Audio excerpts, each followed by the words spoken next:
Parliamentary ഡെമോക്രസിയിൽ കേട്ടുകേൾവിയില്ലാത്ത വണ്ണം ജനാധിപത്യത്തെ കശാപ്പ് ചെയ്യുന്ന സമീപനമാണ് കേന്ദ്ര സർക്കാർ സ്വീകരിച്ചുകൊണ്ടിരിക്കുന്നത്. ഇന്നലെ കണ്ടത് അതാണ്. രാഹുൽ ഗാന്ധിയെ സംസാരിക്കാൻ അനുവദിക്കില്ല എന്നുള്ള നിശ്ചയദാർഢ്യത്തോടെയാണ് അവർ സഭയിൽ വന്നിരിക്കുന്നത്. ഒരു പ്രതിപക്ഷ നേതാവിന് സംസാരിക്കാനും പറ്റില്ലെങ്കിൽ പിന്നെ പാർലമെൻറ്റ് എന്തിനാണ് നടത്തുന്നത്? മാത്രമല്ല, ഇവിടെ ഈ രാജ്യം അറിയേണ്ട ഒരു കാര്യം പറയുന്നില്ല. ഇപ്പം അമേരിക്കേൻ്റെ ഇന്ത്യ അമേരിക്ക കരാർ ട്രംപ് പ്രഖ്യാപിക്കുകയാണ്.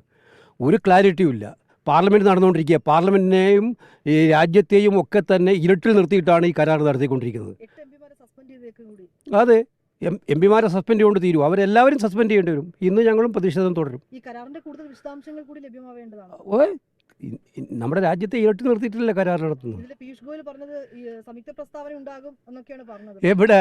സാധാരണ നമ്മൾ കാണാറുള്ള സംയുക്ത പ്രസ്താവനയാണ്. ഇപ്പോൾ ട്രംപ് പ്രഖ്യാപിച്ചിട്ട് എന്നാൽ ഇന്ത്യ പറയണ്ടേ, കൃഷിക്കാരൻ്റെ താല്പര്യങ്ങളെ മുഴുവൻ ഹരിക്കുന്ന ഒരു കരാറാണെന്നാണ് ഇപ്പോൾ വന്നുകൊണ്ടിരിക്കുന്ന കാര്യങ്ങൾ. അമേരിക്കൻ പ്രസിഡന്റ് കേട്ടാൽ മനസ്സിലാവും.